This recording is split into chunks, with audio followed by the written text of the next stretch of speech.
أنفسنا ومن سيئات أعمالنا فمن يهده الله فلا مضل له ومن يضلل فلا هادي له وأشهد أن لا إله إلا الله وحده لا شريك له وأشهد أن محمدا عبده ورسوله ثم أما بعد. Assalamu alaikum. How is everyone? It's a great honor and a great privilege to be with you this evening. Alhamdulillah. I feel like last week we left, a few stones, unturned. And I hadn't received any message from Rana or Amina about a new topic of discussion. So my assumption was that, maybe there was, something else, to be discussed about LGBTQ, issues like we were discussing last week, or maybe someone just, had a question, a topic, an issue that they wanted to bring up and kind of, send us in a different direction. So I'm putting everyone on notice that the floor is absolutely open, mashallah. And right now we still have a really small, really intimate group. There's only 9 of us so far. So, we can take things wherever you'd like to take things, inshallah, God willing.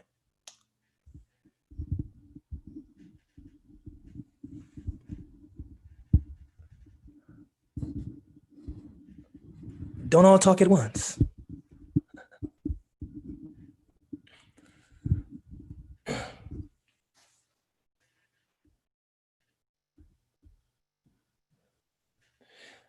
Doesn't have to be about what we discussed last week. Oh, mashallah. MashaAllah, Hafiz, thank you so much, Habib. Wa alaikum salam wa rahmatullah. MashaAllah, yeah, man, there was a lot of controversy this year around the RIS talk. I understand that RIS had invited Sheikh Abdullah bin Bayyah, and of course his relationship with the government of the United Arab Emirates was is something concerning which there is much opposition, within the community. And so some speakers in an impressive and admirable display of conscience, Imam Khalid Latif, Suhaib Webb, I believe they boycotted, RIS.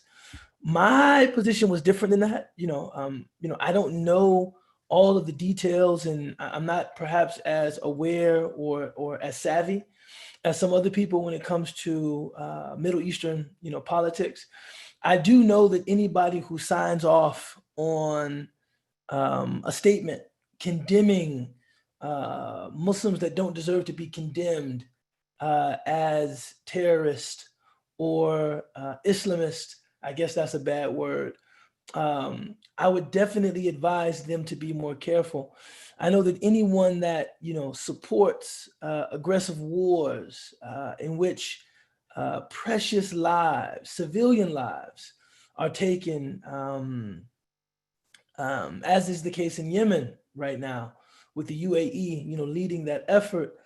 Anyone that lines up besides a person doing that should have a darn good reason for doing so, and should be prepared to defend their stance. In terms of this kind of utopian, idealistic, I mean, if we really took that approach to everything, that I won't be a part of something that includes someone that X, Y, or Z, what could we really be a part of? I mean, some people boycotted RIS, but attended the iftar at the White House when Barack Obama was president. And we know that when you talk about droning, you talk about deportations, but I mean, and if I had been given an invitation, if I had received an invite to the iftar at the White House, I would have attended as well. I'm just getting to some of the inconsistency, I think, in this kind of, I think overwrought idealism. But we all have the responsibility of following the dictates of our conscience. So, nothing but respect, nothing but admiration for Imam Khalid, Imam Suhaib, and anyone else that withdrew from the conference due to their, politics, or due to their because they felt that participating would be a violation of their integrity. Nothing but respect. Um, the talk that I gave, I thought that it was an important topic, especially given the remarks of Sheikh Hamza Yusuf at RAS a few years ago. Um, so I was happy to contribute to the conversation. About race and a post-racial society and what that means, and just put some feelers out there. So, Athith, man, I'm really glad that you liked it.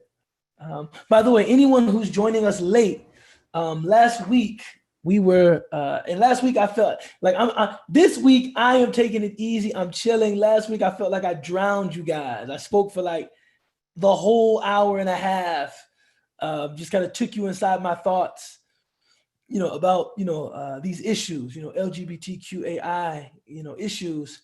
And this week, I figured that we would continue the discussion, about those topics, or if anybody wanted to change the scope of the conversation or the direction of the discussion, the floor is completely open. So Bismillah. So no one has to feel any reservation about asking anything, inshallah.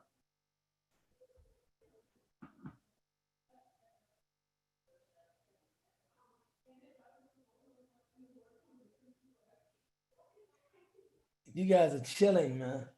So, okay, if you're not gonna ask me any questions, I have some questions. I mean, 2020 appears to be winding down. Very, very eye-opening and sobering year in many ways. A very sad year in many ways. A very meaningful year in many ways. Lessons. I mean, I think all of us have heard certain things about 2020. That usually involve either how we reacted to the election or the COVID pandemic or the civil unrest that we witnessed after the police killing of George Floyd, or the economic downturn that we're seeing, but reflections. What do you guys have? 2020 reflections. Bismillah. I'm gonna have to start calling on people like we're in an actual formal class if nobody just volunteers. Bismillah.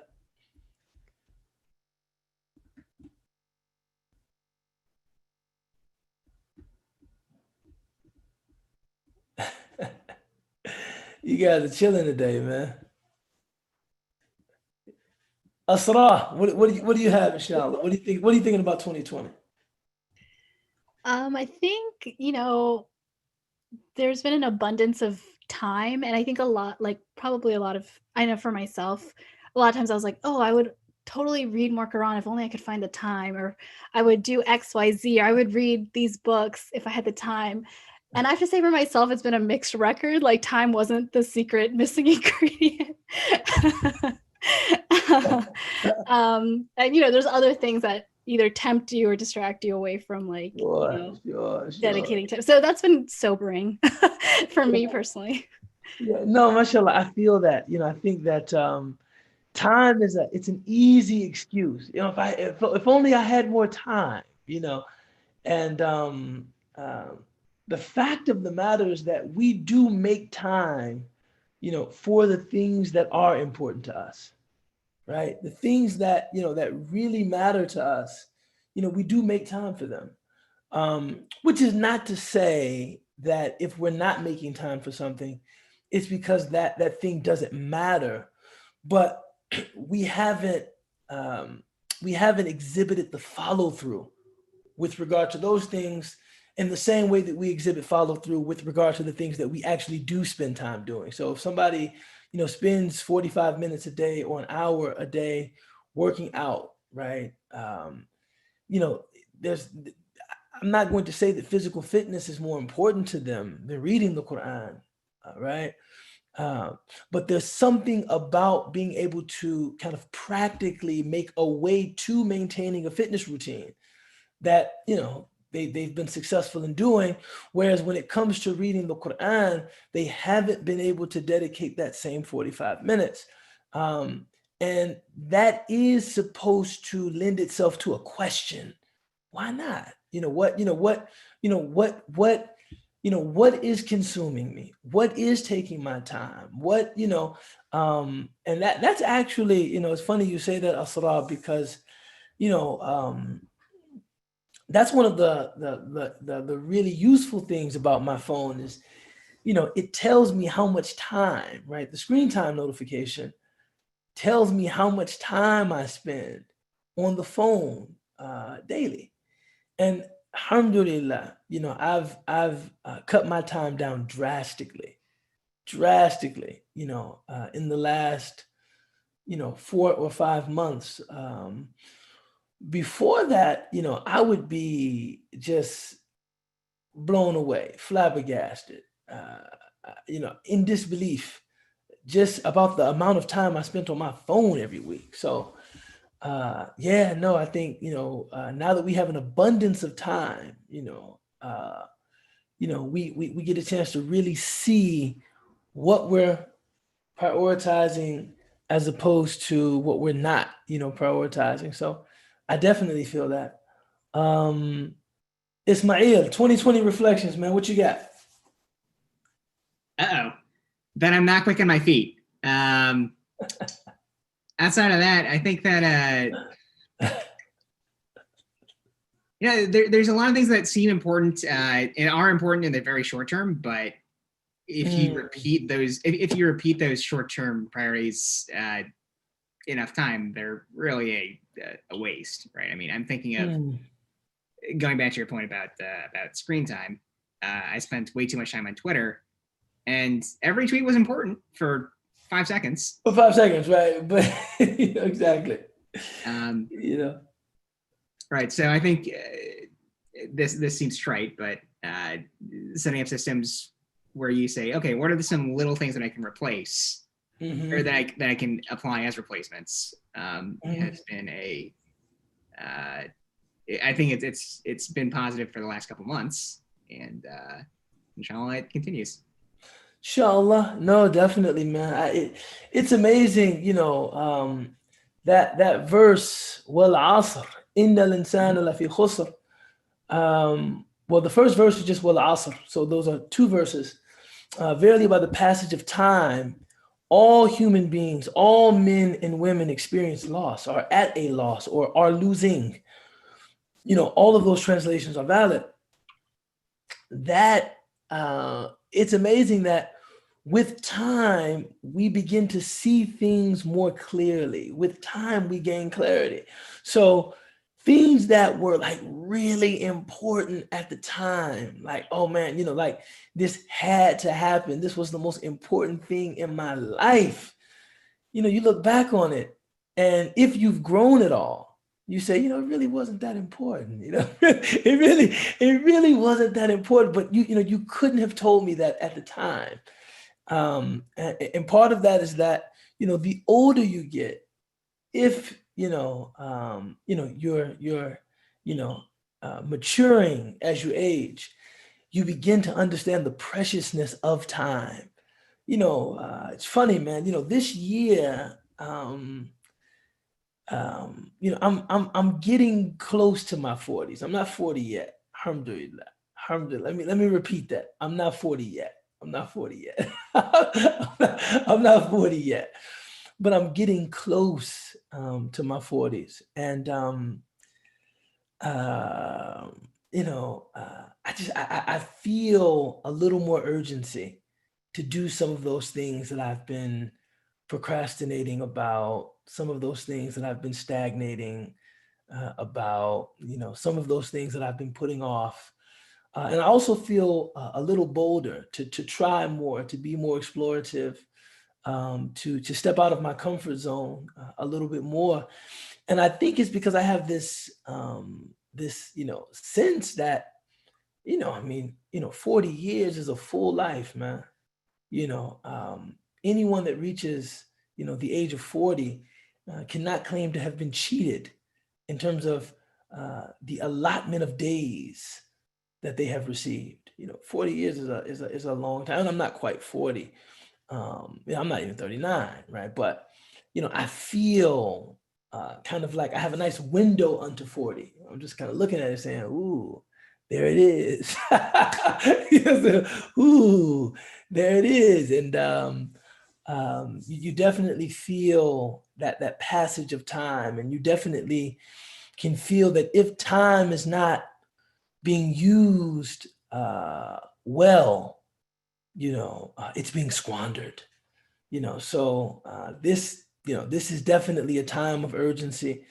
I think this year reminded me of the necessity of putting things in perspective, getting back to that which is truly important, and making better use of my time. So thank you, Ismail, as always. Asra, as always. Beautiful insights and reflections. iPad. Oh, you were iPad. Ismail is iPad. Oh no, iPad. Who's iPad? I am. Oh, Asma. No, that's my Tanya. Who are you? Tanya. Ah, mashallah, mashallah. How are things? How are you understanding? Alhamdulillah, everybody's well. Mashallah, we're just limping to the finish line. Inshallah, we see it. Alhamdulillah. I have a question about the topic, but yes. I think they get related. Go ahead. I'm only leaving because I'm trying to make sure that I hear you. Oh, okay. Okay, daughter. So, one of the reasons I had suggested the topic was because I have a distinct recollection from the past class. You had said that you folks didn't have to. Your voice is not coming through clearly.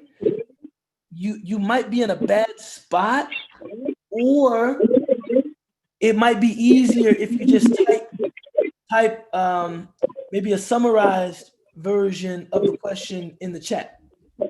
Okay, give me 1 second. Sorry, I'm cooking, so I can't type at the second. Oh no! Now it's actually clear. I can actually hear you now. So let's try it again. Okay, good.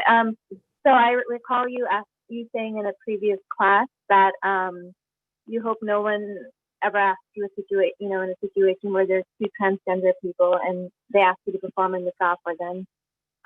So I wanted to pose that question to you. That's something that you would hesitate to do, and if so, why? If you said two trans people. Yeah. Yeah. Yeah. This is one of those areas that I admittedly don't know a lot. There is a biological and anatomical reality to gender that we find, in many ways, our Sharia, our religious, teachings are based on the idea that there is some reality to it. Now, when it comes to that reality being altered or changed, you have to make, to my mind, I'm thinking about this in a purely legal sense. I'm not thinking about, what could have happened, what should have happened, what kind of counsel, but if you have two persons now, if you have two persons, could someone mute their microphone? Okay. If you have two persons now that are living with certain gender identities, meaning this is how they identify and they intend as living as Muslims, I think at that point, there has to be some allowance for this gender expression not as something that should be, but something that is de facto. I'm not saying something that is, expressive of what could have happened, should have happened, but this person in front of you identifies thusly, and they want to get married, and this other person has the opposite, or has a, put it like, what I'm saying is that in terms of what we can see, this is a man and a woman getting married, right? How, in terms of how they came to assume those identities, I don't even think that is necessarily anybody's business. I don't think that's necessarily, I don't think it's something that should be pried into. I do know that the Shi'is, right? The Shi'is, I don't know that Sunnis have done as much writing or research about the topic, but I do know the Shi'i scholarship. They say that if the reassignment has been or is surgical, and the person is committed to living within the kind of religious boundaries of the newly assumed gender identity, then we treat the person as that identity. Which I think as a solution to something that is real, meaning something that this is all, because I'm thinking about someone that's very conservative that might be listening to this saying, what? I'm saying, what's the alternative? If a person really has had some kind of reassignment surgery, so that due to a surgical transition, this is how the person is actually living. This is now a part of their physical constitution. Would we have them? What would we have them do? I'm not sure there's any alternative to that. The person is, I'm not sure there's an alternative to treating that individual in accordance with the new assumed identity. I don't think there's any alternative. What else could you do? What else? I don't think there's anything else that we could do. Personally, when it comes to issues of gender, especially, I think we, getting back to some of what I discussed last week, I think we have to get back to a place that, this is not something that I'm interested in inquiring about. If someone is in front of me and they present outwardly, ostensibly as a woman, and there's someone else with them that ostensibly presents as a man, and they want to get married, and the obligations of the Sharia have been met, then I'm probably going to just perform the marriage. I'm not sure that I would ever say, well, we have to wait, what's going on here, or are you? I don't think that's really my place. I don't think that's my place. If that makes it clear. Now, if you have two people that want to get, married, and they have the same expression of gender, so that it appears to me that there are two women in front of me or two men in front of me, that would not be a legitimate or valid Shari'i marriage, as far as I know. So I wouldn't be able to do that. But if the two people in front of me, one appears to be a man and one appears to be a woman, I think my role in that scenario is to, explain, the obligations of marriage, and to, perform an active community service, if I was requested. Does that help?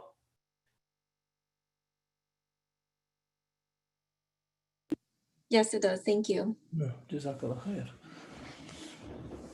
Other questions, ideas? It seems like we ended, Ala, we ended on a question that you had last week, but it kind of got cut short. If you want to pick it back up. Assalamu alaikum, Sheikh. Wa alaikum salam wa rahmatullah.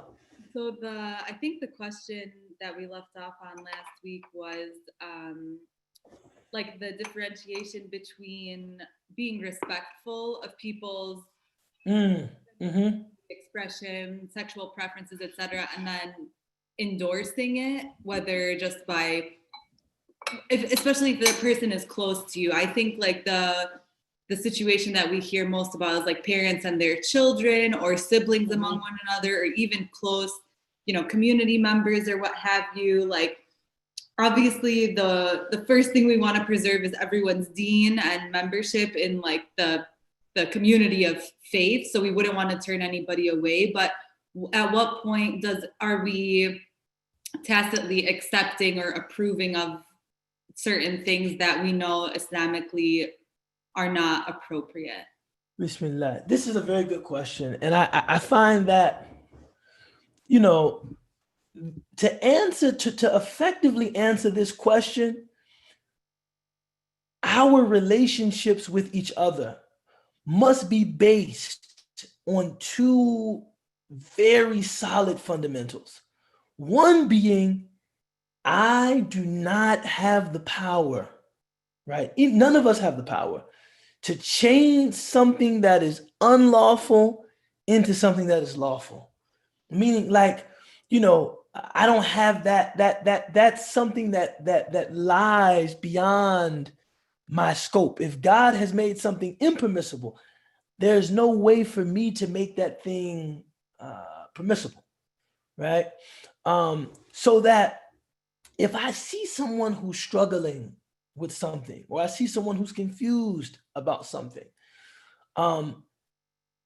I would never want them to interpret either way. I wouldn't want them to interpret my support, my brotherhood, or my sisterhood, or my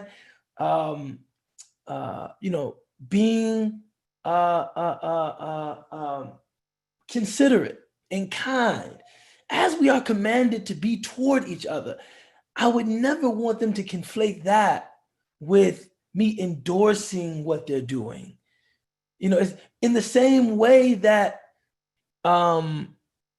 if they were doing the right thing, if they were doing something good, and I was very harsh to them, and I was, and I shunned them, and I turned my back to them, that would not make what they were doing wrong, because I treated them in a harsh or gruff or unmannerable way. So, as far as community members go, my aspiration is, especially in this time, I think, Allah, you said it, we live in a time in which the community is under attack. And, there are quite a few people that are leaving, Islam. Now, of course, that's between them and God. For us, guidance is from God. So when someone leaves Islam, we actually don't look and say, oh my God, there's something wrong with Islam because someone left it. In the same way that someone embracing Islam does not mean that because they embrace Islam, something is right with Islam. God guides whomever he wants, right, to this path of Islam. However, we have to be sensible. We have to be smart. We have to be intelligent. We have to be aware of the time and place, in which we live. So when you read certain hadith, you read certain rulings in the Islamic legal tradition about shunning the people of disbelief and not speaking to them and not giving them salam, I guarantee, not returning their salam, etc., not initiating salam with them, right, etc. I guarantee you, all of those instances of like turning your back to somebody or not returning their greeting take for granted that the Muslims are a strong force in a given locality, and that being associated with them is something people want, so that if one feels that they are being disassociated, from the community, this will prompt them to change or rectify whatever it is that is leading to that disassociation. That's what that, the idea is like, Muslims are the in group. Muslims are a group that, are in, it's almost like, I'll put it to you this way, right? And I don't want to draw this part out too much, but I think this is an important distinction here. I remember, converting to Islam, and alhamdulillah, a lot of my early mentors, role models, were people that really emphasized the outward sunnah of the Prophet Muhammad, peace be upon him, alayhi salatu wassalam, right? So in dress, in grooming, etc. However, when they came upon someone, or we came upon someone who didn't place that same emphasis on, those matters, we would guilt them or shame them about their facial hair, et cetera, et cetera, et cetera.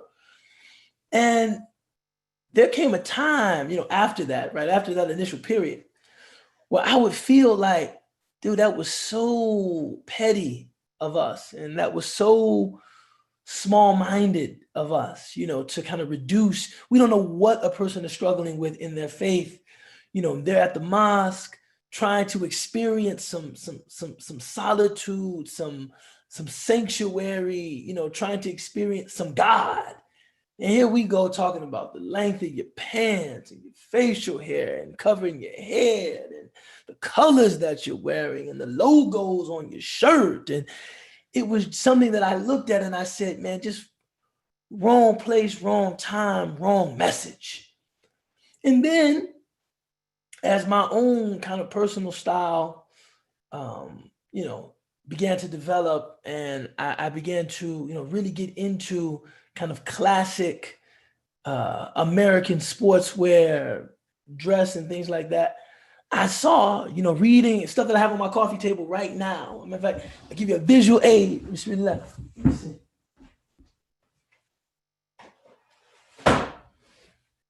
This is the touchstone. This. Alan Flusser, Dressing the Man, these kinds of books. That's like Sahih al-Bukhari, for menswear nerds, for suit nerds. But what surprised me about this genre of writing was that they were even more specific. How much shirt cuff should be showing underneath the sleeve of a suit jacket? How wide should the trousers be? Where should the trousers break on the shoes? Where should the trousers sit on the hips? The length of the jacket should be the length of your arms, holding the bottom of the jacket folded under. All of these little details and punctilios.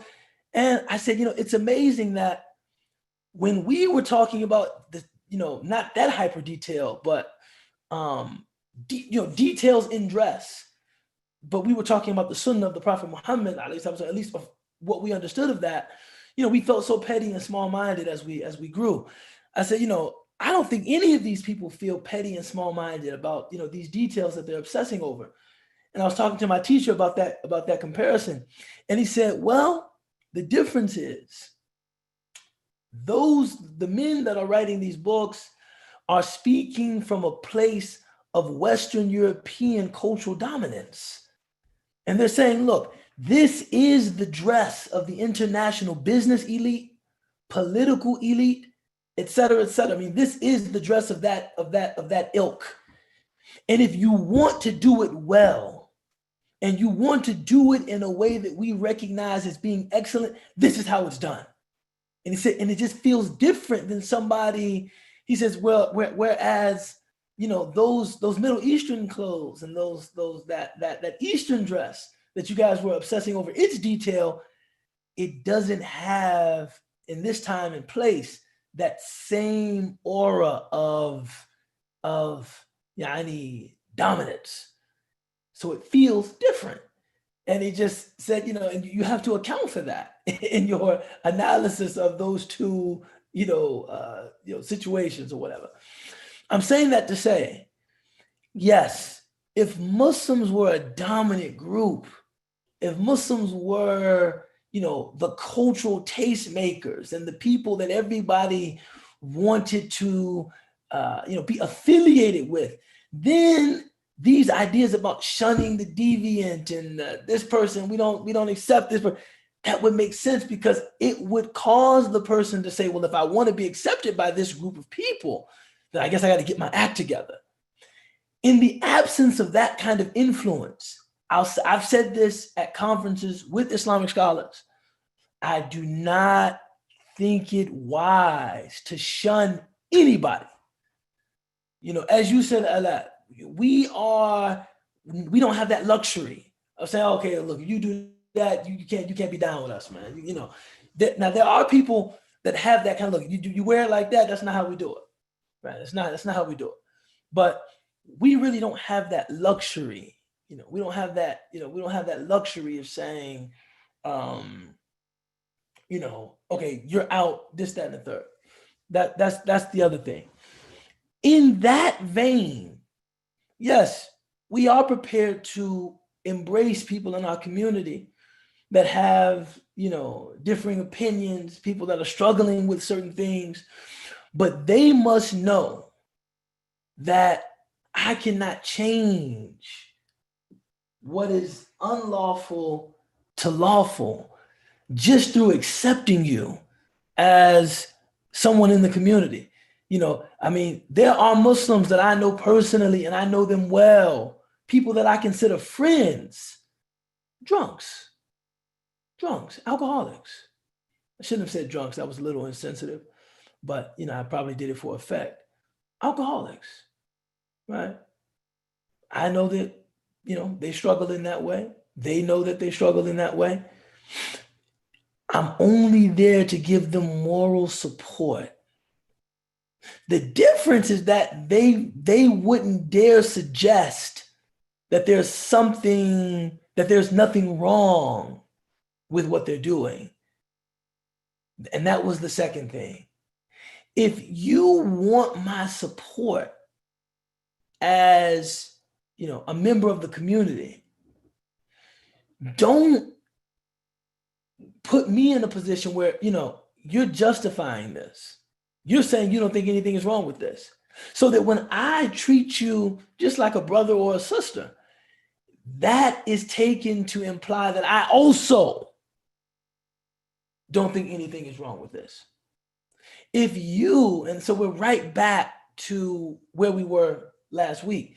If you are able to approach your action, if the issue is language, maybe we need better language, right? If you don't want to live with this idea that what you're doing is,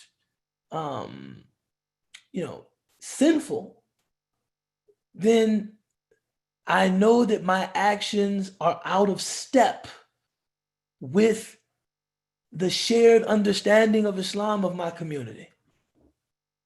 However you need to word it to yourself. I know that I'm not, I know that my actions are out of step with kind of how my community understands,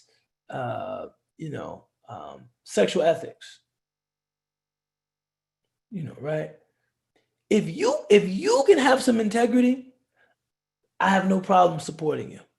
If you have integrity, then my support of you is the correct kind of moral support. That's what I'm there for. I'm your brother, right? No matter what you're going through, no matter what your situation might be. On the other hand, if you, lack that if you lack a certain clarity, about your own action, you put me in a very, very difficult position, right? Because, you lack a certain clarity about your action. my good treatment of you, and not just brotherly treatment of you, seems to deepen your lack of clarity about your action. But as long as I know you lack, as long as I know that you have some clarity about at least what I feel about your action, then I don't think there's any harm in me treating you well. As long as we're clear that I don't subscribe to the idea that there's nothing wrong with this. As long as you know that, then I don't think there's any, or perhaps said, less delicately, as long as you know that I think that what you're doing is wrong, I actually don't have any problem treating you as best I can, if that makes any sense.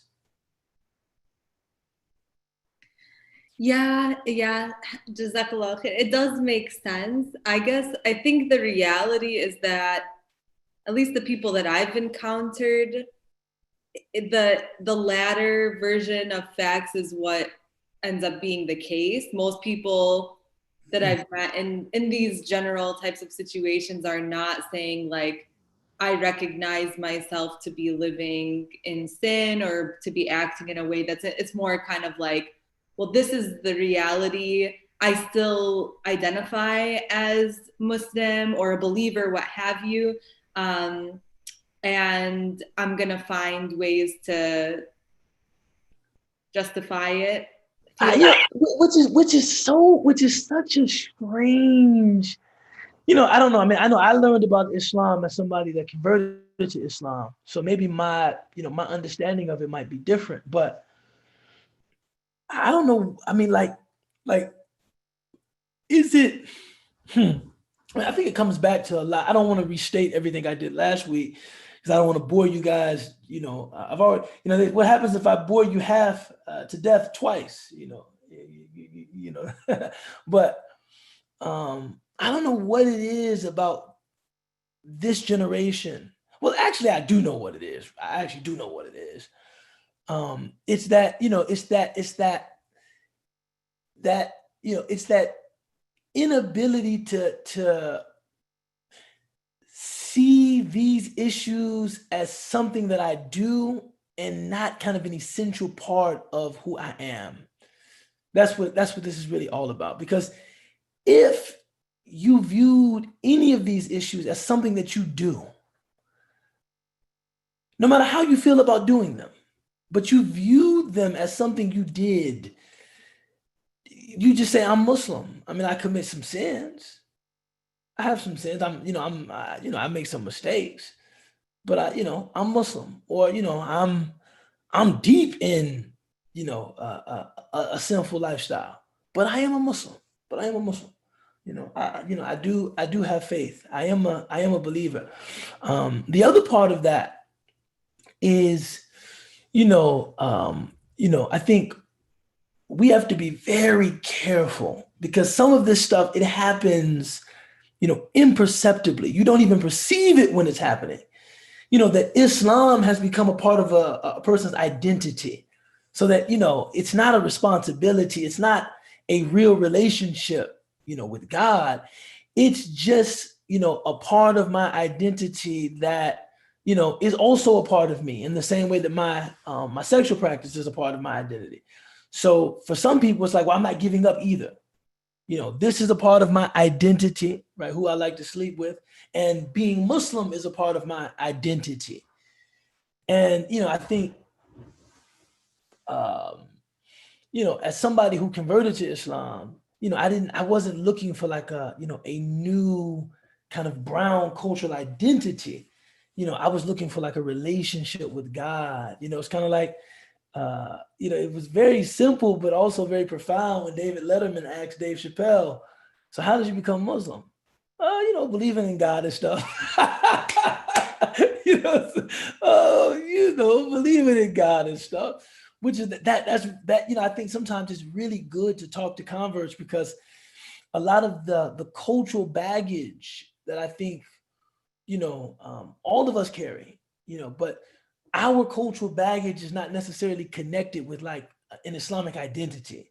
It's like, no, Islam is a place that I go to have a very intentional, purposeful relationship with my creator. That's what Islam is about for me. As such, my relationship to it is different than my relationship to other parts of me, and I think that, we're in a place that, that is not necessarily true. Whereas I think all of these are just competing aspects of an identity, and, they're just held in that way. Kind of like, I identify as a person that was, raised in Islamic culture, right? So that, Ramadan and, this is a part of my heritage. Yeah, that's very hard for me to identify with, because I don't think of Islam in that way, but I'm sure that many people do. So I think what I'm talking about is kind of like someone that's like, no, I'm a Muslim, man. Now, everything else I'm doing, some of it's right and some of it's wrong, and, I appeal to God for God's grace, some things, we're just in too deep. And sometimes it's just, man, the stuff that I'm involved in, I'm involved in very deeply. And of course, God can redeem me, but, I didn't get into this stuff overnight. I'm probably not going to get out of this stuff overnight, but I am a Muslim and I pray that God can have mercy on me. I don't know, man. I don't know how that, but that to me just seems so much more satisfying. It just seems that just because it's like I'm calling upon God, asking for God's mercy. I have clarity, I have integrity, and I have my freedom. Like that person is saying, yeah, I'm probably not this lifestyle that I'm a part of. The idea of like just putting it down and walking away, I'm in it much more deeply than that. But I do acknowledge that it's wrong. It's wrong. It's wrong, man. And I'm not going to try and explain it away, or it's wrong. And which is not to say that it doesn't feel right, but it is wrong. I think another part of this, Allah, is, we have and I don't know where this comes from, but there's a way of talking about love in our culture that, to me, it's just deeply wishful, and it's like, love is important, but love can make you do. Al Green, famous American singer. Love can make you do right, and love can make you do wrong. You have people that if you ask them why they were involved in an adulterous relationship, they'll tell you, I fell in love. You ask me why they cheated. We worked together and we traveled a few times. I fell in love. Does that somehow make it not cheating or make it not adultery because they actually loved the person with whom they had this relationship? No, it's still cheating. It's still adultery. Like, just because, well, I love the person. Well, yeah, maybe you do. That doesn't mean that it's not wrong. Some love is wrong. I mean, it's, فَعَسَىٰ أَن تُحِبُّوا شَيْئًا وَهُوَ شَرٌّ لَكُمْ. God, this isn't just Ubaydullah just running off. No, God says in the Quran, maybe you love something, but that thing you love is not good for you. In fact, sharrun lakum is bad for you. So I'm not talking about, how legitimate the love is, and how real the love is, or like, is it really love? Man, look, for the sake of validating your feeling, let's say it is love. There are certain kinds of love and certain expressions of love that are given license by our Creator. Other expressions of love that are not. And if you happen to be involved in one of those expressions of love that are not, whether it's an extramarital relationship or a same-sex relationship or relationship with a minor or relationship with somebody that's not consenting, or hey man, it's not right. Don't mean that you don't really love the person. It's not right. That's it. It's not right. And I don't know what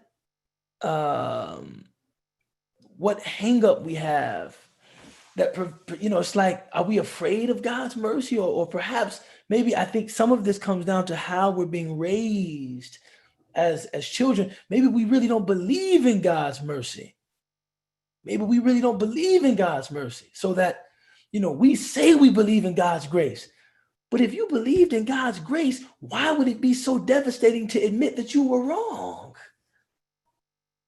In fact, it is only being wrong that opens you to the possibility of grace. If you believe in the grace of God, then why are you opposed to saying, I do something and it's wrong. I'm engaged in something and it's wrong. But God is merciful. I remember, one of my teachers, he told me that he was in Egypt. And just to give you a sense of how much older and how much more experienced he is than he was in Egypt in 1982. I was born in 1982. You know what I'm saying? And he said that, one night he was walking, and he saw an older Egyptian man that appeared to be a Muslim drinking a beer. And he said that when he saw him, he just almost instinctively said, Astaghfirullah, God have mercy. And he said but he said it in that kind of accusatory way that we say Astaghfirullah. And he said the man looked at him and said, Allah Ghafoor, Allah is forgiving. And he said, man, it was the most humbling thing, because he said, when I said Astaghfirullah, I was attempting to teach him something. I was attempting to correct him. But when he said Allah Ghafoor, Allah is forgiving, he corrected me. He taught me something. Right? The man didn't say, oh no, there's nothing wrong with what I'm doing. No, Allah Ghafoor. Yes, I'm doing something. It's wrong. But my Lord is merciful. My Lord is merciful. And I don't know, I think there are some real substantive issues in terms of the way that we've taken to talking about identity, that we can do that with almost any other issue. If it's something that I drink, or I smoke, or a person has extramarital relationship, or a person steals, a person is involved in some kind of fraud. It seems like they would never move to say that it's right. They would say, I pray Allah forgives me. But when it comes to sexuality, because we don't see it as something that we do, but rather we see it as what we are, there is no possibility of saying, I do indulge in that, and it's wrong, and I pray that God forgives me. It's just we just can't say that. Culturally, there's just not a space for that.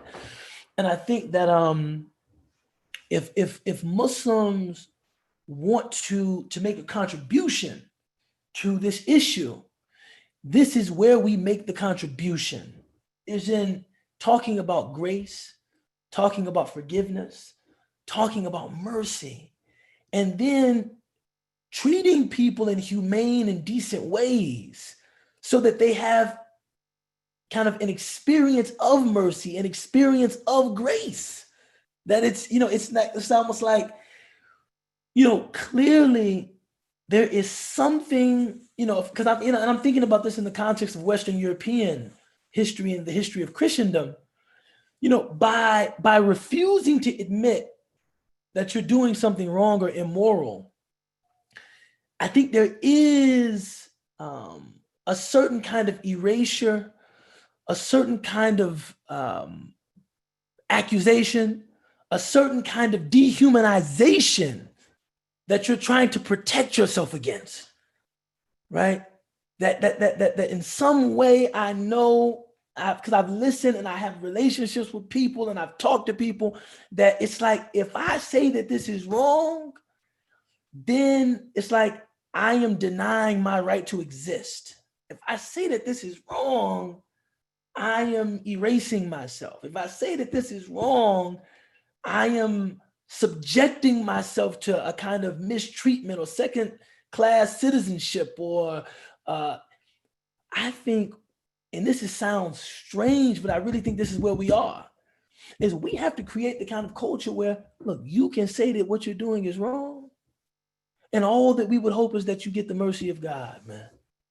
You can say that what you're doing is wrong. Nobody's going to abuse you. Nobody's going to attack you. Nobody's going to discriminate against you. Nobody's going to beat you up. You can say, it's wrong. And look, not be dehumanized, not be brutalized, right? And so I think, it kind of, cuts both ways. If you want people to be able to have integrity in their faith, to be able to say, I do some things that are wrong, they have to experience safety in their faith. They have to experience being able to say, I do some things that are wrong, without being invalidated or attacked or beaten up or strangled or choked or, made the subject of the weekly sermon. And no, it's just, I do some things that are wrong. And that's it. So I think, Ella, they go hand in hand. That's what I'm trying to say, in like direct response to your question is that, yeah, you do have this culture now that you were mentioning of people asserting very loudly and very boldly that there's nothing wrong with this. There's nothing wrong with what I do. But I think part of mercy from us is, man, why do you feel the need to say that? What is preventing you from saying, I mean, look, the action would be the same. What is preventing you from saying that it's wrong? What do you think? What do you think you will lose if you say that it's wrong? Or what do you fear will happen to you? Because in my understanding of Islamic law, the goal is to protect decency in the public square. We're not conducting tribunals. We're not prying into anybody's personal life. That's not the Sharia. We're not, so if you admitted that you were wrong, the only thing that I think a traditional Islamic worldview would maintain is that, okay, you're a person in need of God's grace. Guess what? Me too. So am I. You're trying to negotiate your reality as a human being. So am I.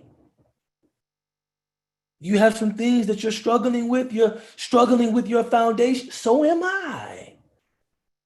But I want to address the cultural factors that won't allow you to have integrity. Because, yeah, I'm struggling with my foundation, but I try to have some integrity concerning those things with which I struggle.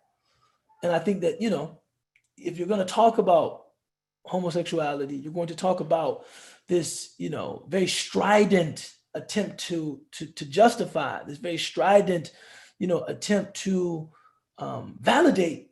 We have to talk about the cultural pressures that produce the need to do that. And that's why, I won't, when some people say, well, if they're justifying it, then they really aren't Muslim. I say, well, wait, hold on. Why are they justifying it? Why are they justifying? Why do they feel the need to justify it? That's where we start. What would prevent them from saying, it's haram? Because when you look at other things that people do that are haram, there's no attempt to justify it. They just say it's haram. Yeah, it's haram. It's like, is that your girlfriend? Yeah, we've been together for a while, You live with her? Yeah. It's haram. I know, but you know, situations, man. I'm trying to get myself, you know, I'm trying to get it together. That's integrity. You know how many conversations I have like that on a weekly basis with people that I pray with at the masjid, well, before COVID, people that I think they consider me a friend, I consider them a friend. But nobody's trying to justify yourself. Yeah. 25 more minutes. Bismillah. You want to follow up? Yeah, you want me?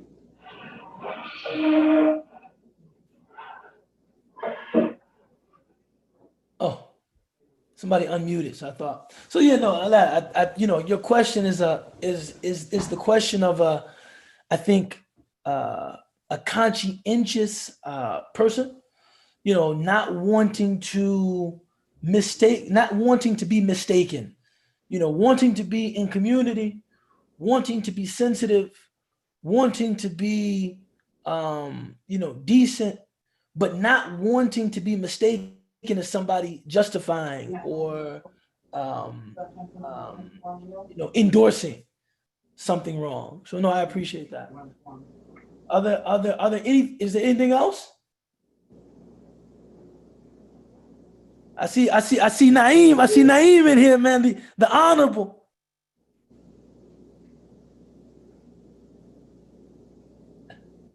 MashaAllah. Assalamu alaikum, Sheikh. How are you? Wa alaikum salam wa rahmatullah. It's good to see you, man. How you been?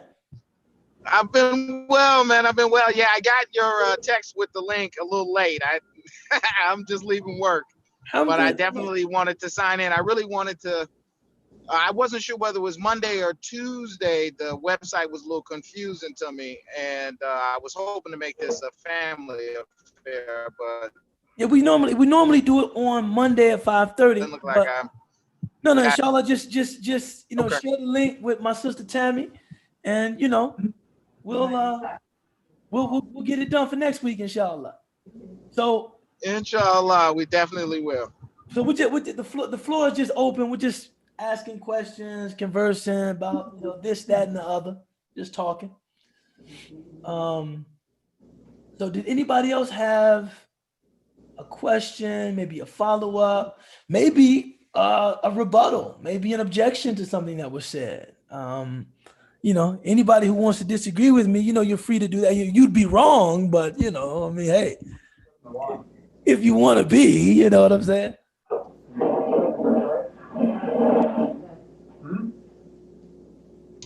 Sheikh, I have a question for you. Yes. So when I saw you on TV, they had asked you to opine from an Islamic perspective on the current situation with the vaccine and all of that yeah, stuff. I got some background on that now. You said you were going to go back and yeah, exactly. You said you were going to study up on that a little bit. So I thought you might have thoughts on that. Yeah, give me 1 second. Could the Downtown Islamic Center mute their microphone? There's a lot of background noise. We're talking about, we think somebody came, didn't we, Mom, before we got here? DIC. Oh, okay, good. Well, somebody No, they didn't. But okay, we'll do our best, inshallah. I think she knew. Yeah, so the issue is that there are two vaccines currently coming to market. One of them, you know, now there's some scientific detail that I did not memorize. But relevant difference between the two manufacturers is that one includes cells from aborted fetuses. Right? One includes cells from aborted fetuses, and it was the opinion of some Islamic scholars that the vaccines, which include the cells of aborted fetuses, should not be used by Muslims because the use of aborted fetuses for scientific discovery is seen as something that is too close to a tacit endorsement of abortion. And something that might be perceived as dishonoring the Adamic form in terms of using the cell tissue of those aborted fetuses. The good thing I learned is that the vaccine that is being distributed by Pfizer is actually the one that does not contain the cell tissue of the aborted fetuses. But there is a certain manufacturer that does have a vaccine that includes aborted fetuses. Now, some scholars have said in this situation, seeing as though it is so dire and seeing as though, quantities and the supply of the vaccine will be limited, it is permissible to, because of the deadliness of COVID, it is permissible in the same way permissible to consume pork or to consume alcohol if it's the only thing you have to subsist. In this case, getting this vaccine, if getting the vaccine is a public health imperative, then get whatever you can of the vaccine. So you have both opinions. But you do have an opinion that says avoid the vaccine that has the cell tissue of aborted fetuses. That's what I found out. Okay, alhamdulillah. Alhamdulillah. Yeah, that's what I found out. Other questions?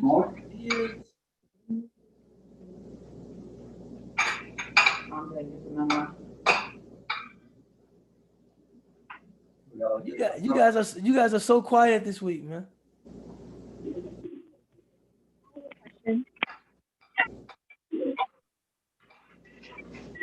I have a question. Yes, bismillah. Given what you said earlier, can you tell us about your views on identitarian politics and whether you think that it, intersects, how it intersects with Islam, if at all? Bismillah. Oh man, that's when people say identitarian politics, that's a very tricky term. It's tricky because, I was listening to a lecture by Robin D.G. Kelly at UCLA, and he was saying that it's odd that for people for whom white supremacy and a certain reified kind of idea of what America is, that is white, for people like that, identity is at the core of their politics, but they don't consider that identity politics. They don't consider, like the people who, voted for Trump in the name of, the populist rebellion that took place in rural America. That was very much about identity. But when we say identitarian politics, we seem to mean Black people, gay people, trans people, women, immigrants, and other minority groups placing their identities at the center of their political engagement. Then we say that's identitarian politics. But when the dominant group places identity at the center of its political engagement, we just call that politics. And so I thought that was a really good, insight. That was a really good parallel by Professor Kelly. But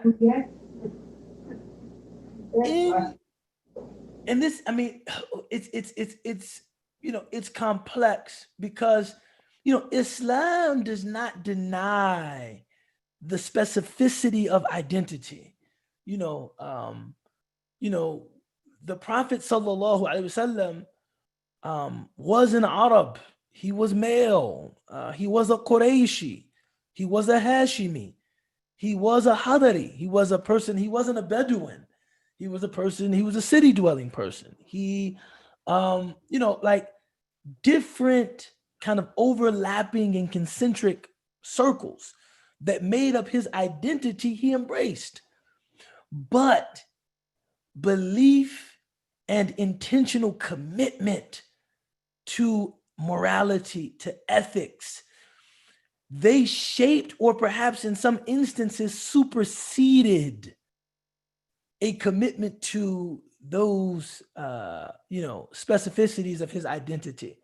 Now, where we have gone, and this is our indebtedness to kind of like the French deconstructionists, is that we actually believe that there is nothing called truth. All truth is filtered through the prisms of maleness and Arabness and Blackness and whiteness and Americanness. That does not, Muslims, we actually believe in a transcendent truth that all people have access to, if they're Arab or non-Arab, if they're men or they're women, if they're Black or they're white, if they're rich or they're poor, if they're native born or foreign. We actually believe that there is a transcendent truth that all people have access to. I think our real issue with identitarian politics is not that it esteems identity, because we are made up of multiple identities. It's that the category of identity becomes so inclusive that there's almost nothing else. There's just, meaning like there is nothing against which you judge your politics, even though those politics might be connected to your identity because you are male, or because you are straight, or because you are gay, or because you are Black, or because you are white. How does any of that add up to truth, right? Adal, right? Muslims are people of truth. We believe that there's truth. It's not just kind of a mutual competition of,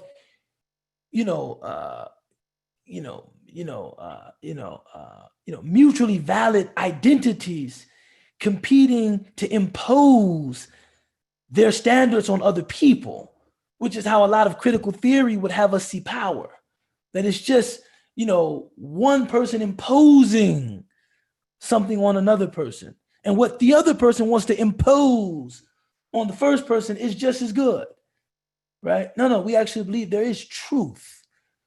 And that is our only real issue with identitarian politics, is that, okay, just because something is advocated in the name of Blackness or Black people, that doesn't mean it's true.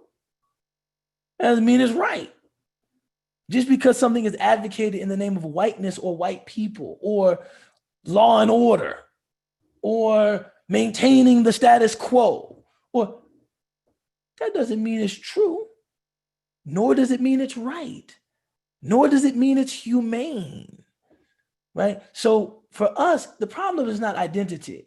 People that enjoy and esteem and celebrate identity are actually doing something based in the Quran.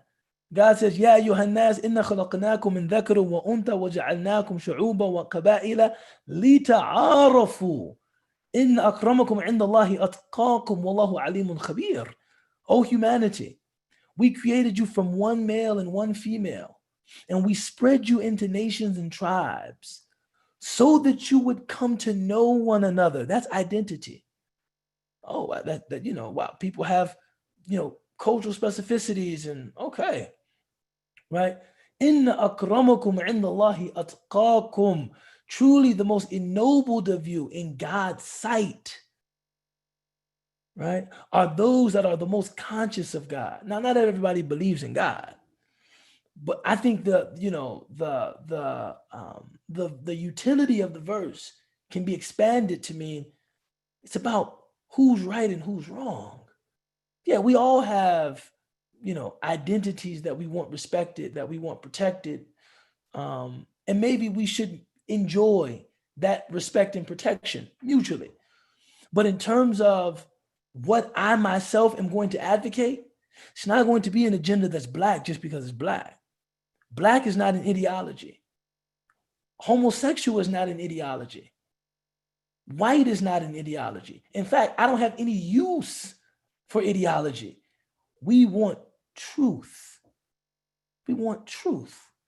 So, you know, I think, and then the other, I think, danger in this, you know, and we've been put in a position now where all of this sounds so soft because people that drive a hard edge, hard line, identity platform, they enjoy great esteem from people that identify with them. But I think, you know, we run the risk if we put too sharp a point on identity, we run the risk of obscuring our collective humanity.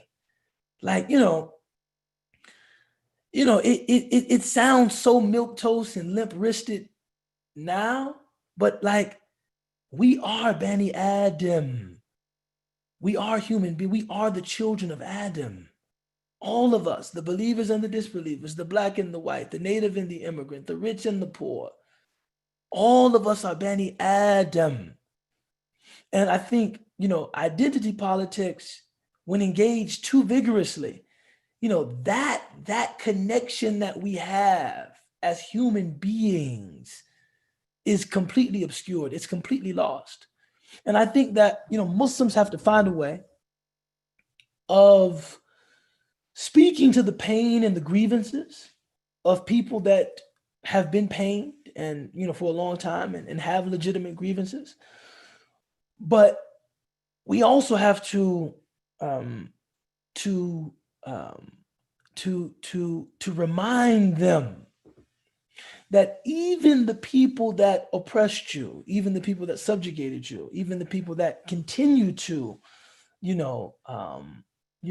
expose you to premature death, they are human beings.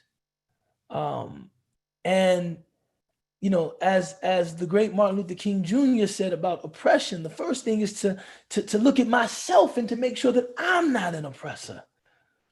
You know, and that's I find with like identitarian, you know, politics, one of the real dangers is that it's always the other person. It's always the other person. It's always them. It's always something they're doing. And, you know, there's something about that first that I think is untrue. And the second, I think that's very disempowering. You know, I find that where I have some accountability, I feel great possibility. I feel potential. You know, but if it's always the other person, what can I do besides waiting for them to change? But when we can look and see that, you know, wielding privilege responsibly is very, very challenging. It's very, very challenging. And when you have privilege, insisting upon inclusivity and shared opportunity is very, very challenging. White America has done terribly at it. We can speak to that. But recognizing that the real issue there, now, I have no problem as someone that reads history to say maybe white America has been the worst at it. Maybe unprecedentedly bad at it, right? But to recognize that struggle to be just, that struggle to truly embrace an other and to dignify an other and to find a way of being one and whole with an other, that's a human struggle, man. That's a human struggle. And, you know, if we belong to a community that was, you know, a dominant force in a society, and many of us do, but we're not aware of, maybe within, you know, the category of, say, class. I mean, how much of our politics, how much of our economic and business and commercial engagement is really about upsetting a status quo in which we've received some validation? No, it's about maximizing, getting as much out of it as I can. Like, that's a human struggle. So being able to see in my own struggle with equity, with fairness, you know, with respect, with tolerance, seeing my own struggle with those things, the struggle of some of my, neighbors with those things. And perhaps they've struggled more mightily than I have, but it's a human issue. It's a human problem, man. And I think identitarian politics wants to make, it's just a male problem. No, it's just a heteronormative problem. It's just a cis problem.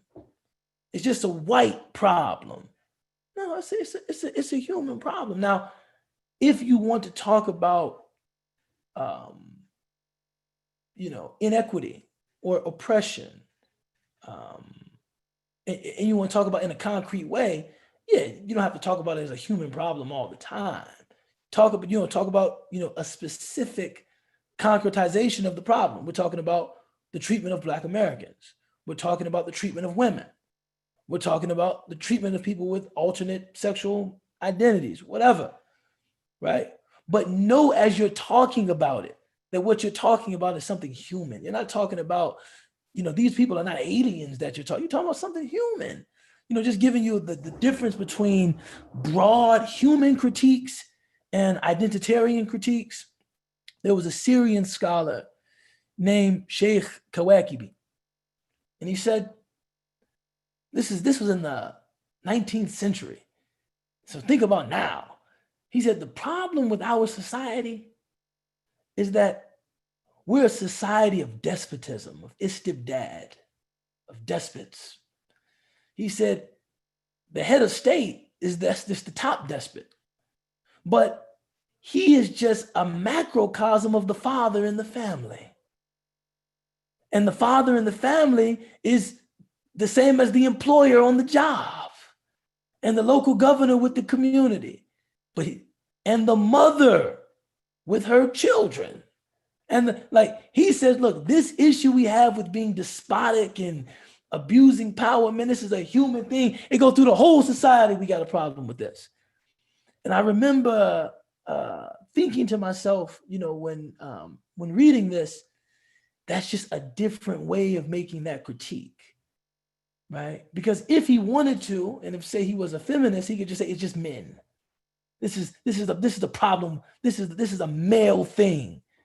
But he says no, it's a male thing. You definitely see that with husbands and fathers. But it's also women have engaged too. It's a human problem. Yes, son.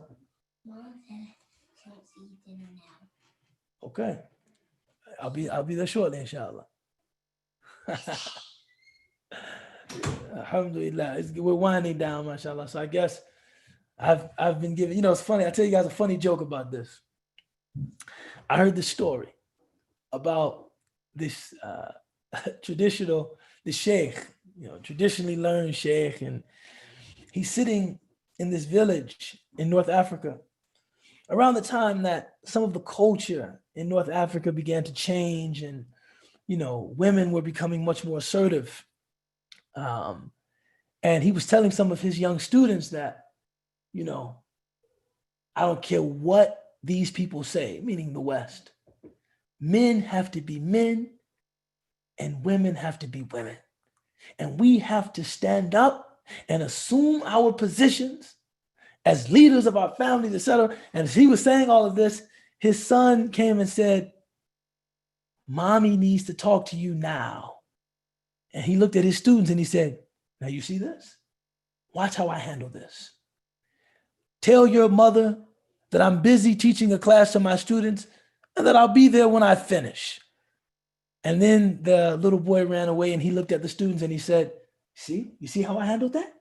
Men have to be men. And then the little boy came back and he said, "Mommy says she needs to talk to you now." And he said, "Men, I'm just going to go tell her that I'm not coming. Hold on." So I'm just going to go tell her that my class happens to be finishing right now. So mashallah, always enjoyable. I enjoyed this. Hopefully we'll get some responses in terms of what we'll be talking about next week. So anyone who's a new attendee, we welcome you. It's always good to have you. MashaAllah, the more the merrier.